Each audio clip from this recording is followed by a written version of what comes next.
The computer hacker group Anonymous is claiming tonight that it took down the website of the Federal Appeals Court in San Francisco this afternoon. They took down Senate.gov servers. They've taken down HB Gary. Sony's claiming they did $150 million worth of damage. So many confidential files that tonight, because of these hackers, can be in the hands of anyone. Visa, MasterCard, the PayPal situation. The criminals who hacked into Sarah Palin's private email. The Church of Scientology says Anonymous is a cyber terrorist group of religious bigots. Anonymous and this other group called Lulz-Sec. They seem to be wanting to prove a point. Anonymous kind of was like the big, strong, buff kid who had low self-esteem. And then all of a sudden punched somebody in the face and was like, holy shit, I'm really strong. And Anonymous calls itself the final boss of the internet. And sometimes it proves to be really fucking true. You are going to violate the freedoms of the internet, you certainly better watch the fuck out. They are kind of the rude boys of activism. There's a real rough edge to them, which I think also is one reason why they garner so much love and hate from people, too. They represent a certain sort of chaotic freedom. Individual, young, nameless, faceless folks are having geopolitical impact. I mean, it's both exhilarating to realize that and terrifying to realize that. It kind of depends on how that power is wielded. We are legion. Please do not forget. Expect us.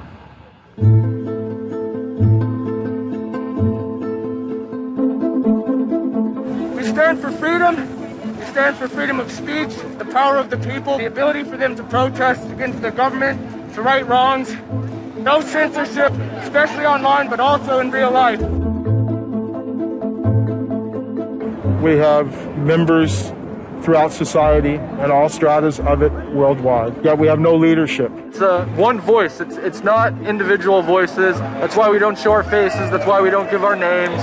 We're speaking as one, and it's a collective. Good timing. I would love to live in a country where the government fears its citizens and not the other way around. But right now, plenty of anonymous actors are in hiding because of fear of reprisals by the government. I've been called many things. There's unpatriotic. That we're just a bunch of children sitting in our parents' basement. I got called a terrorist sympathizer.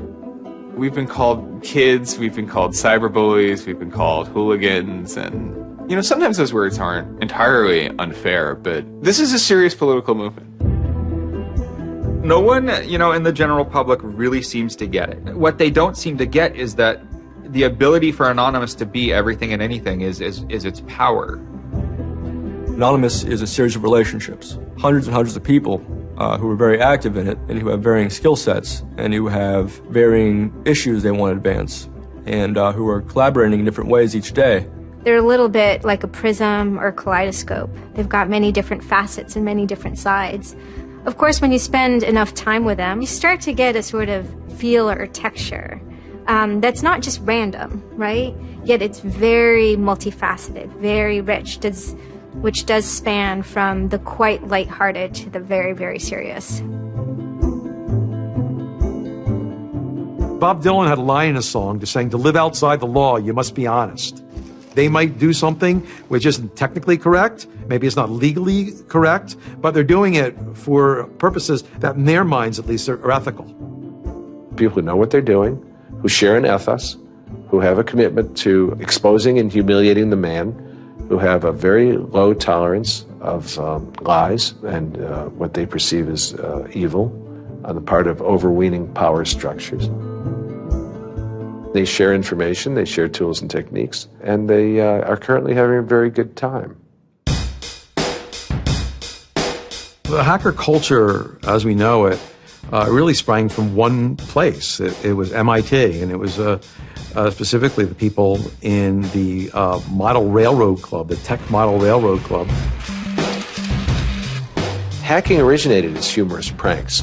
When the guys at MIT put a Volkswagen up on top of the dome of the building, and people woke up and saw the car up there in the morning, or they measured a bridge by the body lengths of somebody. I would say his name was Brian, and discovered the bridge over the Charles River was, 822 Brians. These are funny things. That's where hacking originated, and it migrated into engineering and computer communities. It's witty. It's pranks. I'm Chris Weishopel, former member of the Loft. We don't necessarily say hacking group because it makes it sound like we're hacking, so we used to call it a hackers think tank. Hacktivism was a term coined by a group called Cult of the Dead Cow. The Cult of the Dead Cow was really kind of sort of like a propaganda type of organization. They had a guy who's the minister of propaganda. They're kind of merry pranksters. Like, everything they did was completely over the top. One of the guys there coined the term hacktivism because he saw one of the things his group was doing, which he called hacktivism, was writing software that people in other countries could use to communicate securely, even if their government was spying on them. So the principle was really, it was freedom of expression. It was everyone should have access to the internet. Everyone should be able to communicate and get their message out on the internet. Even more important in countries where there was repressive regimes, that if you said something against the regime, they would come and take you away, and you weren't saying it anymore. Just like in traditional activism, it spans the full gamut from sit-ins or pickets to actually spiking trees and pouring sand in, the engines of construction vehicles. I mean, there's real sabotage. The same thing does all fall under the hacktivism label. There is a spectrum. There's sometimes a strong anarchist flavor to it as well. It's resistance to authority and those who would impose groupthink and group behavior on people, which was rightly perceived to be a consequence of the digital revolution as it was used by people in power to do hacking on behalf of righteousness and to redress the grievances of the world. Lance lowered Don Quixote on his horse, nag though she was, flying at the windmills of modern life. Anonymous grew out of what's known as 4chan. And essentially this is just a website where people can upload images and you don't actually give your name. It's just sort of anonymous. When you look at 4chan, you're often surprised because it looks like a site from like 1995 or something. The idea is very simple. You post a comment and you post a picture. And you can post under your name or anonymously. And it's separated into boards about particular topics. So there's a topic on anime, there's a topic on weaponry. There's like a 4chan board for origami, and you just upload interesting pictures of origami. And then there was a group called the B board, which essentially was for like anything goes. The first time anybody goes on B, it's kind of an instant revulsion. Because there's never a time that you go on there where you don't see something horrible. That instantly puts off a lot of people. The idea is post something that can never be unseen. Half of the posts on B are there specifically to make people not want to come back to B. It's what you get when people are allowed to express themselves with absolutely no restriction whatsoever. It's the kind of sum of human imagination, and people can get together and think together without any limits or parameters. It's the most vile, disgusting, and funny thing on the internet.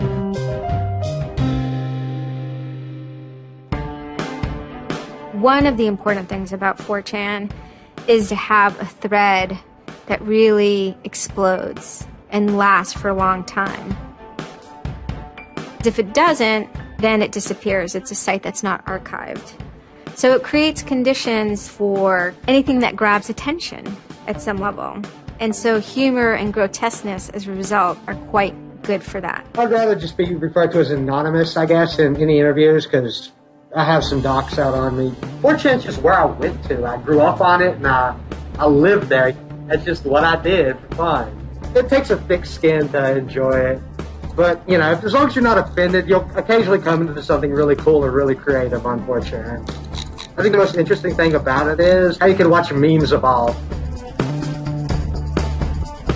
You'll see something posted one day, and then a week later it's got 50,000 derivatives of it. A meme is basically just an idea.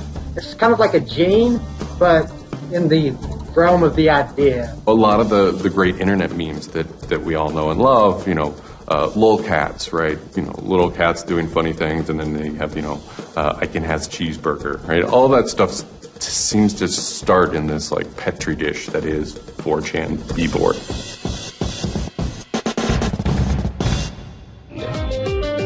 Say it publicly and you're insane. Chocolate rain. Name any meme from the last about 6 years, and I'll bet you either in its first posting ever was on 4chan, or at least one of its earliest revisions that became what it was on 4chan. I can see the food situation is so we'll be on our way.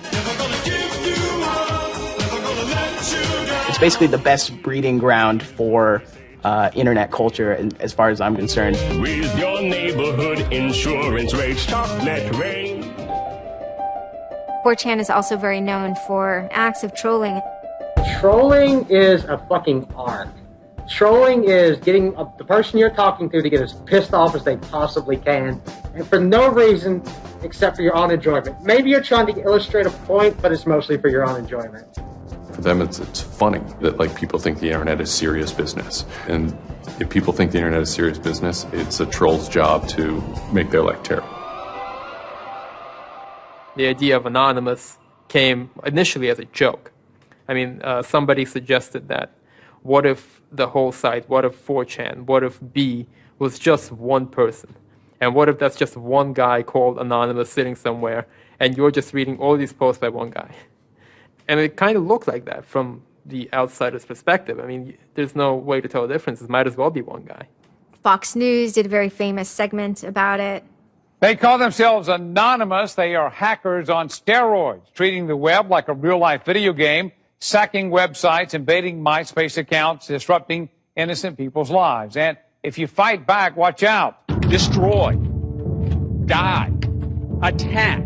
Threats from a gang of computer hackers calling themselves Anonymous. I've had 7 different passwords and they've got them all so far. Anonymous hacked his site and plastered it with gay sex pictures. His girlfriend left him. She thought that I was cheating on her with guys. As long as I can think back, Anonymous have done some pretty off-color things in the name of getting cheap laughs, But, I mean, that's part of the culture. They get what they call lulz. Lulz is a corruption of LOL, which stands for laugh out loud. Anonymous gets big lulz from pulling random pranks. For example, messing with online children's games like Habbo Hotel. Habbo Hotel was this online community where you had an avatar and you walked around and talked to other people. It was kind of like an early version of, World of Warcraft or Second Life or any of those virtual worlds. What the people on B did was invade Habbo Hotel, created, thousands of avatars. They all had this one uniform of a black guy with a big afro wearing a black suit. And so there would be thousands of these people, black guys, black suit, huge afro, walking around this world, and they would do things like form a swastika out of themselves. And I think that was a real landmark because it was when they were able to see that, they can use their numbers to do something really interesting and really disruptive. So we blocked the entrance to their pool, and that just pissed them off so fucking much. It was fucking beautiful. That was fucking just wonderful. Wonderful times. Those kids love that pool. They love the shit out of their pool. The goal was actually to offend everyone, simply because the idea that we could offend you by drawing a little shape on the screen was stupid to the people involved in it. They were like, really? You're going to get that mad over us just drawing this on the screen? Wow. Well, you need to refocus a little on life because this should not be upsetting you that much. All these different organizations online, whether it's 4chan or just any website, there's typically a community aspect to it. This is where people have their social relationships. This is where their friends are. This is where they have a creative outlet. And so all those aspects are going into groups like Anonymous, where people feel like they're part of a bigger thing and they're able to express themselves within that group. There were certain words, certain phrases, certain ways people respond to things, certain images that were posted that created a pattern, and that pattern was I guess, the origin of what is now Anonymous. It's like Freemasons with a sense of humor. And so much they have this common symbology, and one of their chief joys, which is kind of wrapped up in power and secrecy, was the fact that they could recognize each other by referencing these symbols, referencing these phrases. Over 9,000. It's over 9,000! I lost my iPod. Mudkips, anything involving mudkips. So you have this weird sort of international culture developing with people, across the world, wherever they may be. In late 06 and, into early 07, there's a bit of a sea change where instead of just posting a bunch of content or randomly saying we're going to go over to some website and post a bunch of dirty comments against someone, it becomes a little more organized. Welcome to the Hal Turner Show. They went after a guy named Hal Turner. I am being discriminated against because I'm white. Hal Turner was a neo-Nazi who was, big online and had a podcast. I think that the 14th Amendment was not ratified properly, and I think, therefore, it is still okay to have Negroes as slaves in America. The first time I heard about Hal Turner is he was knocking somebody on 4chan. There's a million neo-Nazis out there. But he started picking on our dude, so we had to go to our dude's fucking defense, and it just so happened that he was a neo-Nazi, so that's a big reason that he's a fucking dickface. Who are you? Where are you calling from? Hola, this is Pedro. Spick, don't call. Diego. He was just a horribly racist radio personality who seemed to handle it well when you called in. Like, he could handle being berated by Anonymous. And that made it very interesting. It made it a bit of a challenge. It wasn't some guy who just either crumbled or stopped answering the phone. It was a guy who would yell back.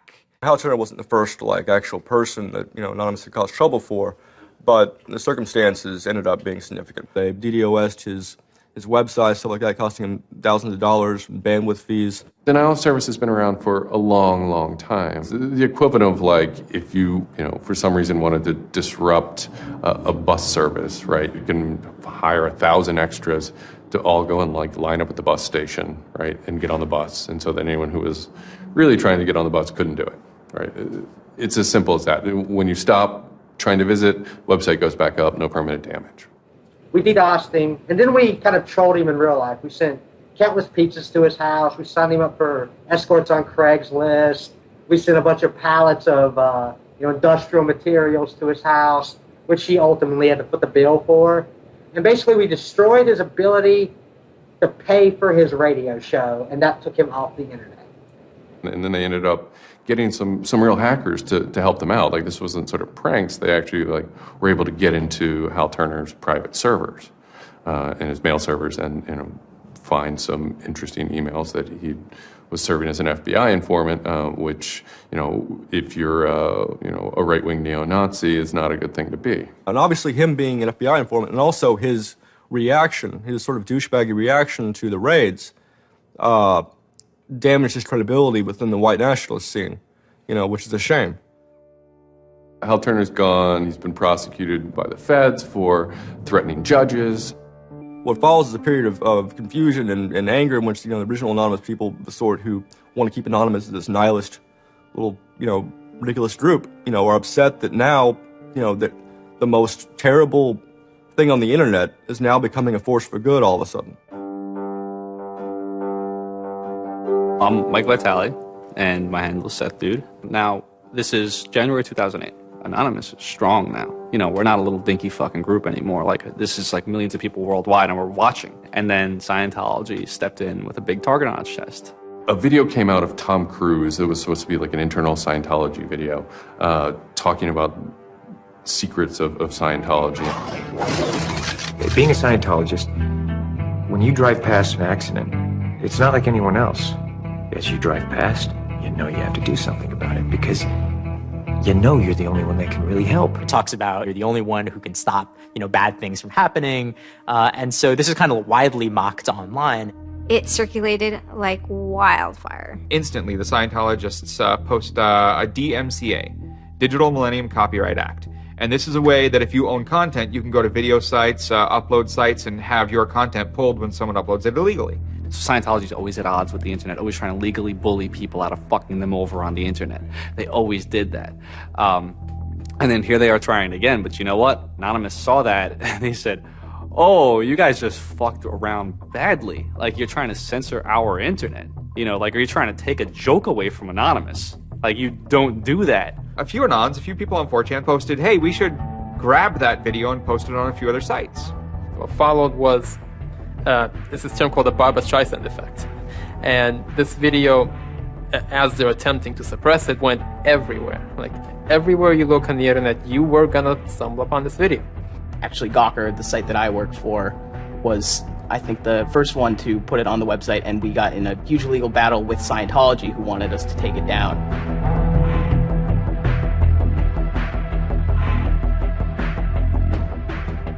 Scientology is an interesting target because in some ways it's the perfect inversion of what geeks and hackers value. At so many different levels: science fiction, intellectual property, discourses of freedom, science and technology. It's very proprietary.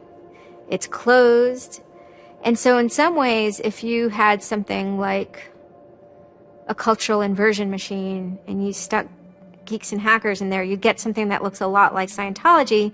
So it's quite offensive, and there's a real pleasure in attacking your perfect nemesis. And people who knew what Anonymous was to begin with were like, oh my God, Anonymous is going to go to war with Scientology. This should be really interesting. Especially because it's two weird-ass groups.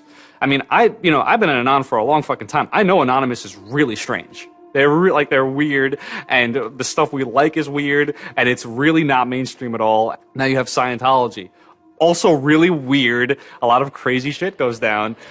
Anybody on the outside who's seeing this is going, let's watch these two retards fight. Like, both their pants are going to fall down, they're going to triple, and then it's going to hurt everybody, and it's going to be hysterical. And then that's when 4chan kind of reared into action, really reared into action. And they started to troll the Church of Scientology. And this took the form of pranking the Dianetics hotline, ordering pizzas. I go to call them on the phone, and it's busy. You know, and that's their main fucking Dianetics hotline. Their Dianetics 800 number, you can't get through because Anons have completely fucking clogged it. And just probably saying stupid shit. The whole idea was just you call them just to keep them on the phone.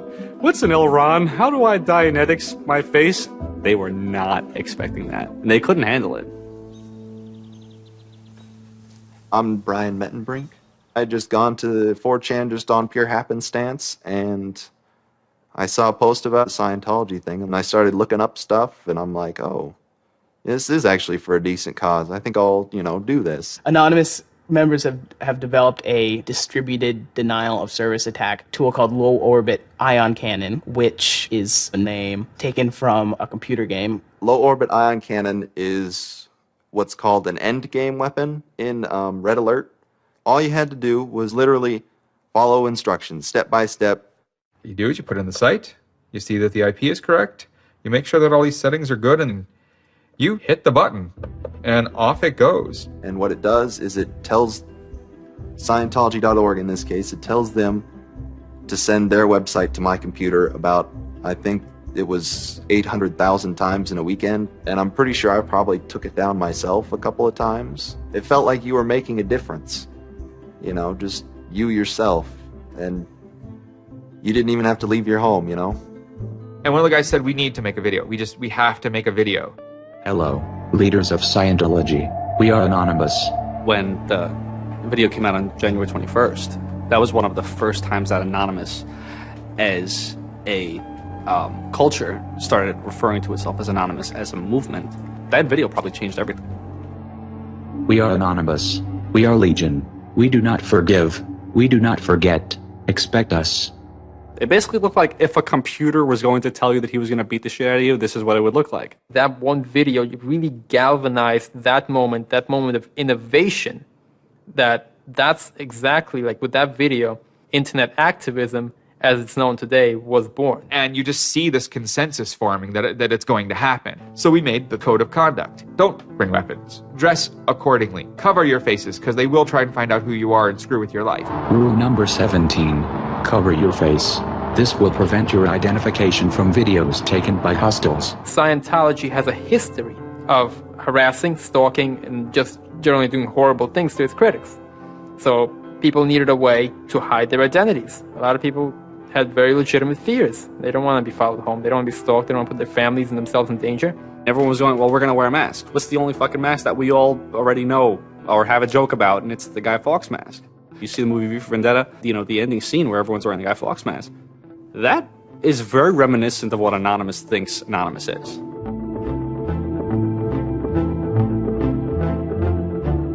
We wanted to represent anonymity in some way when it moved into real life. I think that the Guy Fawkes mask was one of the most natural things to happen. It is the idea that none of us are as cruel as all of us. You have this massive crowd of people who are anonymous that is going to fight against a bigger thing and win. Even after watching the video, it's like, yeah, this is great, but who's actually going to do it? Who's gonna step up? Are people actually going to get out of their house? And I guess we were really affected by the stereotype of that whole community, they're being internet nerds, that too afraid to leave their mom's basements. No one thought that they were going to come out. This is me on the way there. I haven't slept. Very fucking tired. And I remember going to the park that day, and it's really fucking early in the morning, which I thought was a bad idea. And I'm smoking a cigarette, and I'm looking around like, where the fuck is everybody? There's nobody here. So here I am, sitting in Bryant Park, waiting for the other announcers to show up. I remember thinking like, oh fuck, like, am I gonna be the only one in the park? Am I gonna walk to Scientology with fucking 6 or 7 people? Which totally defeats the entire purpose of this, because now they could single me out, you know? Then I get up and I start walking around and I see there's a lot of green balloons over there for some reason. On the other side of the park, there was like fucking 200 people. There was Guy Fawkes masks everywhere. And I'm like, holy shit, this is huge. There's a fucking lot of us. That's pretty good. I had no idea how many Anons there were until we started moving. And it just fucking got bigger. I remember walking through Times Square, and everybody in Times Square was an Anon. Like, and you know, this is like a fucking 1,000-person per like fucking minute foot traffic area. And everywhere I'm looking, I'm seeing fucking Anon symbols. It was fucking wild. It was really wild.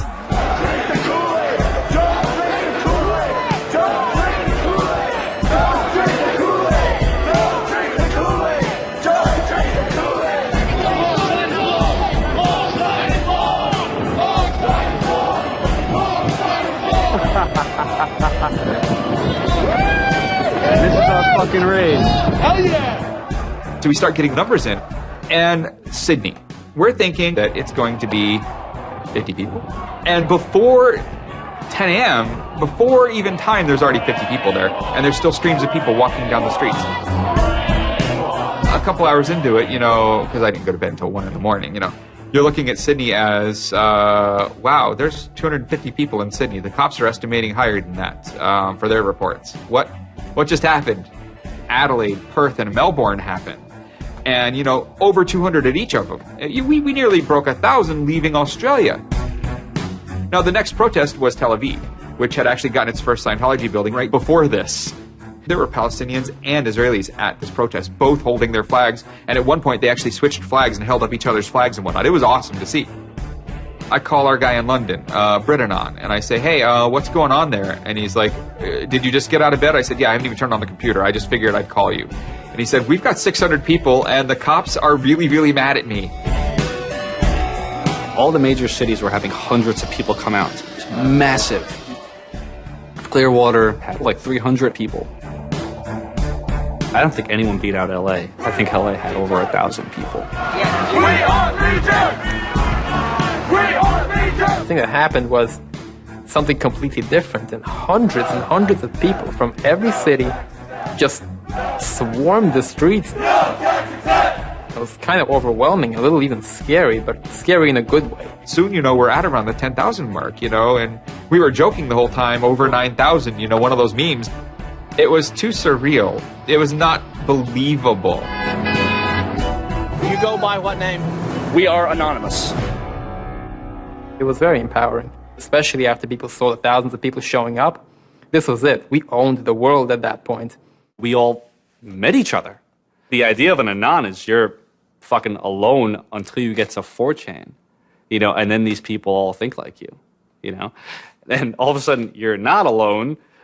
You are with fucking 500 others, you know, they all know the same jokes as you. They all clearly have similar interests as you. Here's your culture. You meet your own people finally. It's perhaps a little surprising.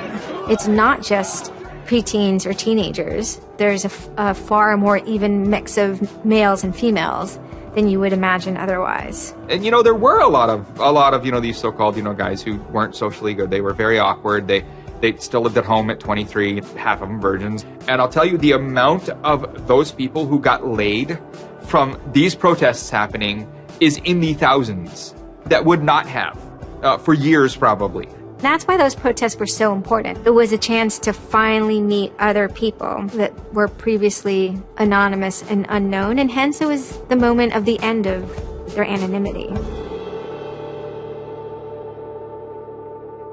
Scientology, they kind of fought back, so to speak. They posted stuff online. While claiming they are peaceful, in less than 3 weeks, anonymous members made or encouraged 8,139 harassing or threatening phone calls, 3.6 million malicious emails, 141 million hits against church websites, 10 acts of vandalism, 22 bomb threats, and 8 death threats against members and officials of the Church of Scientology. They wanted to find me. They did. They hired PIs. They started taking pictures of us, threatening to sue us. I did the whole low-orbit ion cannon stuff, and then I pretty much just went about my life after that for, I think it's 6 months, and then the FBI showed up here at my parents' house. 2 men got out of the car and took their jackets off and laid their guns on the front seat and came up to ask us if Brian was home and explained that they were the FBI and they were looking for Brian, and I've never been so scared. I did the second most damage is what Scientology said. I sent the second most out of everybody. So I got the maximum for my category, which was 1 year in prison and 1 year supervised release. I think, you know, the way I feel is for what I did was one of the most, like, lopsided punishments I've ever, like, read about or heard of. Yeah, I think it's ridiculous, especially the year supervised release where I can't touch a computer for a year. I'm not sure what that's supposed to solve, except make my life difficult. So that computer behind me back there, I could go back to prison if I went over and touched it. I'm very proud of what he did. He stood up for what he believed in. I never would even dream of hurting anybody, you know. It's just not me.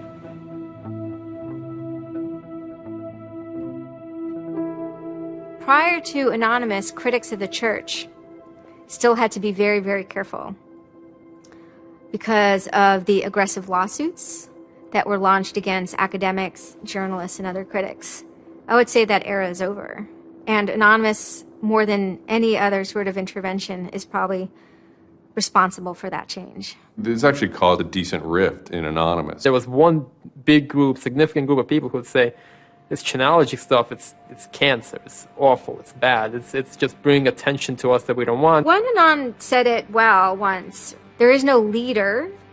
Their ops have momentary leaders, de facto leaders. Almost through meritocracy, there's more respected or more persistent participants. Some people participate in a single operation and are never heard from again. It might even be a housewife who just, you know, agrees with that political statement or that protest. I like to describe this with the picture of a bird swarm. Everybody's flying very, very quiet. Suddenly one bird flies into the other direction and the mass fly into the same direction following that person. It's totally okay to say, I'm sorry, I don't take part. When Chanology was running full force, it was like a kid stretching for the first time and actually seeing the real power. If you had asked me all throughout 2008 and most of 2009, is the politics of Anonymous always going to be sutured and hinged to the Church of Scientology? I would have said yes. And it became unsutured, unhinged, when a different political wing was born in 2010.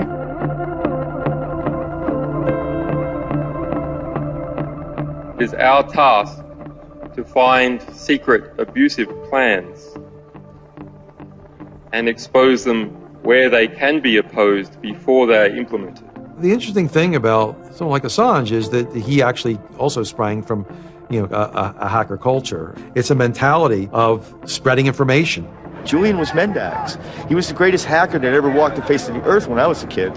I mean, they rumored he could move satellites around in space by hacking into NASA. Maybe it never happened, but it was a myth that kept young kids like me wanting to plug a computer into a modem and see if I can move some satellites around. WikiLeaks is an instantiation of the hacker ethos. Truth wants to be free, and we want to liberate it. WikiLeaks released a huge trove of diplomatic cables. There was a lot of controversy from every quarter of society. The WikiLeaks website released nearly 400,000 secret U.S. files on the Iraq War late today. It was the largest leak of classified U.S. files in history. There was one particular moment that really sparked the fire, and this was when PayPal, MasterCard, and Amazon pulled services for WikiLeaks. So all of a sudden, there's no way to actually process donations to WikiLeaks. And then people went and found neo-Nazi groups. Visa and MasterCard were perfectly fine with you being able to PayPal, being able to make donations to them. But WikiLeaks, no. I think WikiLeaks is doing a good thing. It's just a total hypocrisy. They got their little fucking banking mafia to fuck, WikiLeaks over. People were incredibly angry. There was a real sense of rage. Anonymous DOSed PayPal. They were pissed. The numbers of participants were massive. And they managed over the course of a couple of days to disable the websites of MasterCard and PayPal. It was beautiful. Because what you had is people finally stood up for something. My name's Pete Fine. You can call me an internaut or a hacktivist. Telecomics is an ad hoc cluster of volunteer net activists who have spent much of the last year trying to keep the internet running in the Middle East. In kind of the lead up to the Egyptian revolution, we would tweet on people's behalf. We would get people from Egypt who were unable to access Twitter on their own on our IRC network, and we would take reports from them and tweet them out using our account to kind of help them get the word out about what they were experiencing. Some of this shit is personal. And one of the things about the movement as a whole, when Egypt rolled around, is that Egypt broke us emotionally. Watching in real time with live feeds that we helped set up, Egyptians get massacred with machine guns. It was different, and I have never in cyber activism wept before. It's never bothered me like that. It's never been able to touch me the way Egypt touched me. And then January 27th, January 28th rolls around, and the Egyptian government starts shutting down the internet. I mean, just for the whole country. The whole country. There's this fantastic traffic graph that you can see the traffic coming out of Egypt, and it looks like, like this, and it goes like that. Just totally stops. And we were just shocked. We were just like, what the fuck? Like, what the fuck? To think that a country would completely cut itself off as much as it was able to from the outside world was pretty unthinkable. We know bad things go on in the dark places. That's the kind of thing that could start riots. I think when Mubarak did what he did, I think it really upset people here as well as in the Middle East. I put myself in their place, and I found myself in a desert of nothingness because he just wiped out everything that my world incorporated. That just showed me and everybody else that the same thing can happen at any time, at anywhere, in any government. Anonymous and the people on the internet stood up and said, go fuck yourself. You want to shut down their internet? Fine. The people on the internet will show them how to turn it back on. A lot of my friends helped with encryption, helped people on the ground in those countries validate SSL keys and certificates, and really showed them how to subvert their government and become free. And then Telecomics started to tweet connections to the internet, dial-up connections. In Egypt, the care package we put together included some kind of our comms information, the ham radio and dial modem details. In total, we helped coordinate and run about 500 dial-up modem lines. We also Googled up treatments for tear gas and other kind of basic medical treatment and found folks who could translate that into Arabic. Sort of put this together in a nice one-page PDF and fax, and off it goes. President Hosni Mubarak has decided to step down from the office of President of the Republic.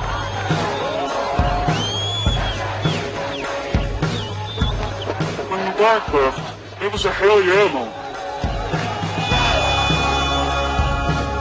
People can rise up. People can make a change. And I think for a lot of people in America, it was the first time they had seen people rise up and take down their government and say, we're sick of this shit. We're sick of the oppression. We're sick of living as slaves to your power. We had Egyptians come thank us as we're doing this stuff, and I said to them, like, look, you guys just get our back if stuff goes down here. It's a revolution that was facilitated by the internet, by Facebook, and by Twitter. Not caused by it. I mean, 50 years of dictatorship has caused the Arab Spring. But the internet has certainly been helping. Although it was awesome and it was one part we were fighting for me it was quite clear that it's not the end of the story. That it's not suddenly changing into rainbows and nine cats or whatever, but that we now have to watch even more. Suddenly on February 5th, Financial Times article comes out that we all see. It's quoting this guy named Aaron Barr, who's the CEO of HP Gary Federal, which is an intelligence contractor. And Aaron Barr is telling his Financial Times journalist, Joseph Menn, that he's been secretly monitoring the AnonOps server where all this is going on, and has done so for several weeks, and using his own custom brand of information operations techniques, has managed to identify the alleged leadership of Anonymous, including 25, quote, lieutenants, unquote, some sort. We have to see this document. Everyone wants to know. We don't need to destroy him. We don't need to destroy his company. So they get it. It was unbelievably easy to get into that network. Now, to put that in hacker terms, Anonymous is a hornet's nest. And Barr said, I'm going to stick my penis in that thing. The HP Gary hack brought about 70,000 emails. Probably the most important ones had to do with a proposal that HP Gary had already formulated. It was packaged up as a nice PowerPoint presentation. Kind of act as privatized agent provocateurs, where they were going to discredit WikiLeaks.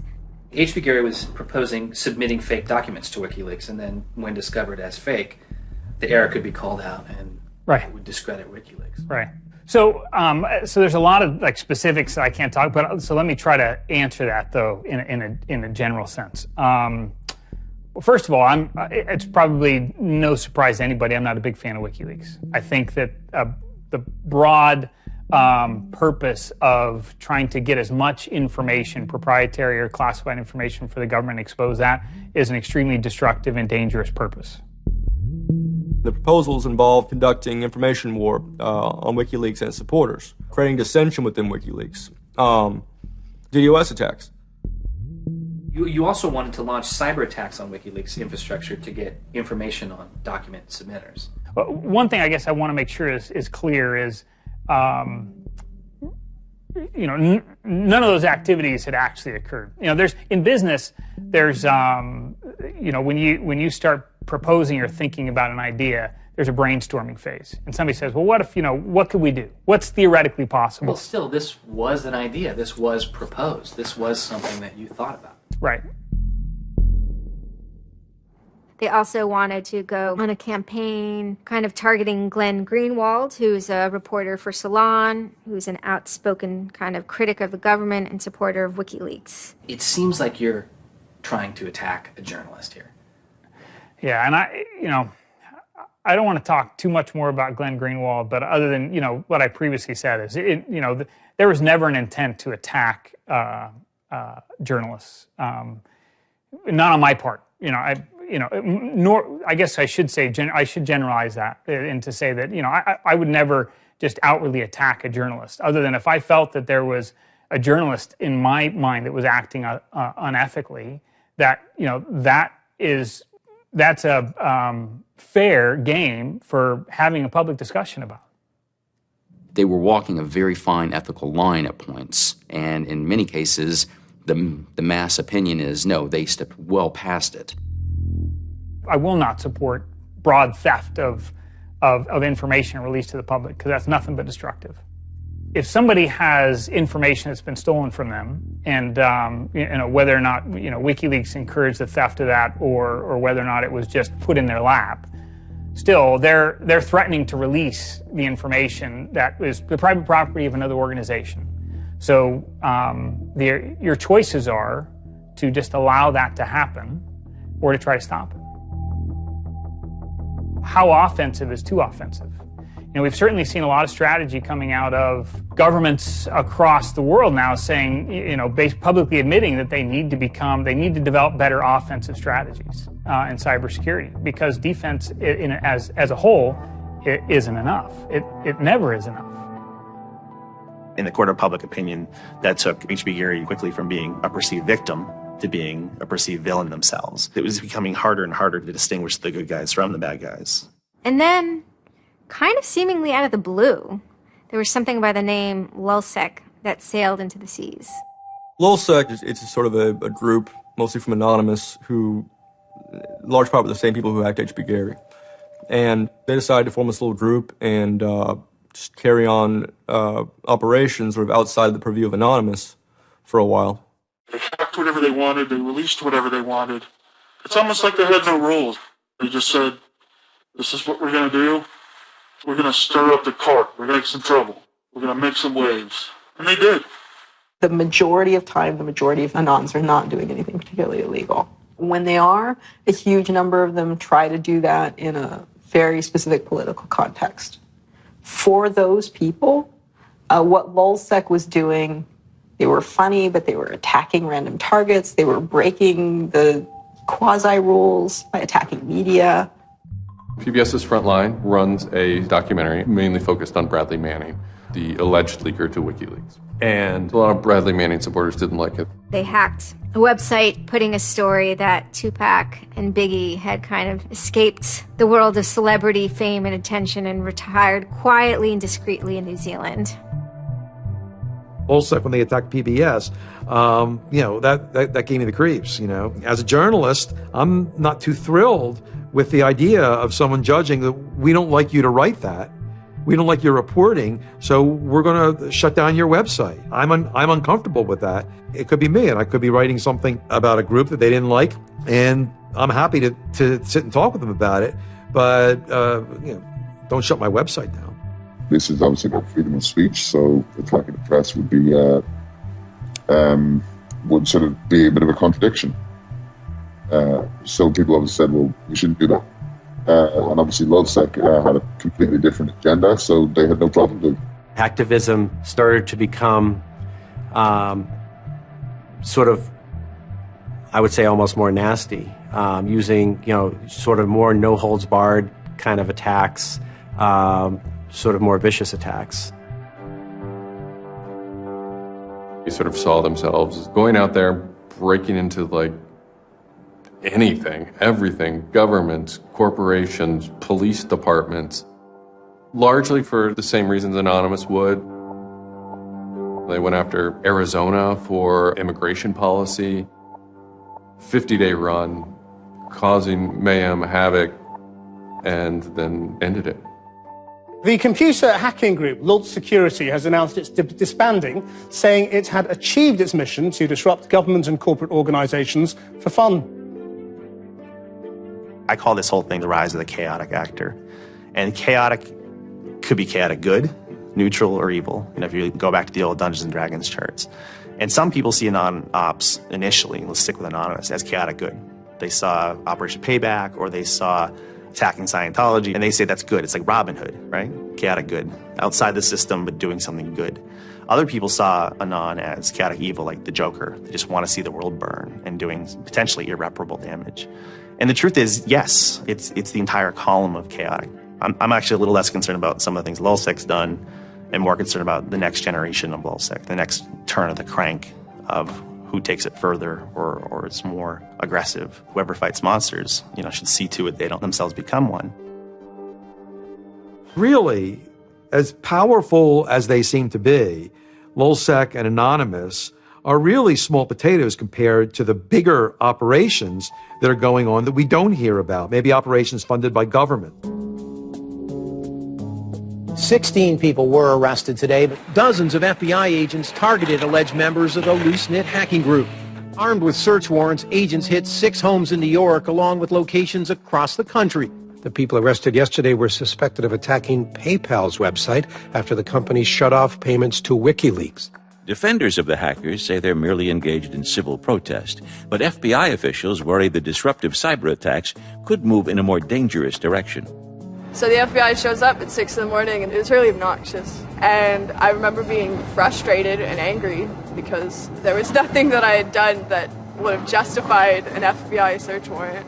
They came and guns blazing and all this other good stuff, busted down the door. I immediately just dropped down on the floor, 180, didn't want nothing. I wasn't trying to fight nobody. Even if you accept what the government is saying is true, what is important is that people are participating in the process. It is very much the process. It is sitting in an encounter in Selma, Alabama, 500 Freedom Riders refusing to allow people to go and sit in at a segregated lunch counter. They write books about that stuff. It is demonstrating at a street corner saying no to a war. It's just a different, it's just a different vehicle. It's the same result. There's always going to be legal consequence when you decide to break the law. That comes with the territory. And it would be naive not to expect that. The question is whether the punishment will be proportional to the crime. And I suspect it might not be. People will be watching very closely to see how these cases proceed, on what grounds, and whether there's any room during the trials to think, especially of the denial of service attacks, as a legitimate form of protest. So much of our lives are now configured, at least in part, on the internet. So we better start thinking about how we claim parts of the internet as spaces that we can also protest in. There is a certain online culture that believes in certain values, like freedom of expression. They're against corruption. They're against governments controlling their citizens. And when they see those values harmed in some way by some organization, the hacktivists strike back. I don't think this whole issue is a technical hacking thing. This is more about human philosophy and psychology. What's motivating us? Why is there so much unrest or disenfranchisement or anger that would lead people to want to take matters in their own hands and join these? Whether you think it's bad or not is irrelevant. It's not going away. The part of me that likes the ability to have rapid destabilization and change loves this. The part that knows how powerful it is means it's a force multiplier for good or for evil. And how that power is wielded and how we want to self-regulate is going to be the most deciding factor in if this is a menace or a benefit. I certainly don't think most of the conversations in law enforcement or the government are informed enough to know how to deal with this. I suppose the question you really want to ask is, would I do it again? And honestly, after thinking about it, I felt that I did what was right. I had a belief, I still do, that what I did was the right thing, and hopefully someone got some good out of it. You know, I'd love to think that maybe I stopped someone from joining a cult. You know, probably wouldn't tell on myself next time, but you know, I don't think I would have changed a single thing other than the whole talking to the FBI thing. Just that little just the little detail that kind of changed everything. Yeah. I'm angry. Occasionally I have small breakdown moments of terror. But I haven't stopped believing what I believed. I haven't stopped wanting to fight. I haven't stopped caring. Show me what democracy looks like! Show me what democracy looks like! There's a lot of people in Anonymous who feel very deeply and very sincerely about their contribution towards democracy around the world. And I think that's one of the main things that I'm most proud of about Anonymous. There are things that I'm not proud of about Anonymous, but we stand against censorship and we stand against oppressive governments, even our own. It's a very noble thing. And history teaches us that change simply doesn't come with flowers. It doesn't work. If they say I'm a criminal, damn, well, then I will be one. I don't care if you're a Democrat or a Republican or an independent or if you like Ron Paul or if you worship pigeons or Scientology or if you're Catholic or atheist or Methodist. I don't care about that. Your opinion matters. I don't care if I disagree with it. I don't care if I hate your guts. Your opinion matters.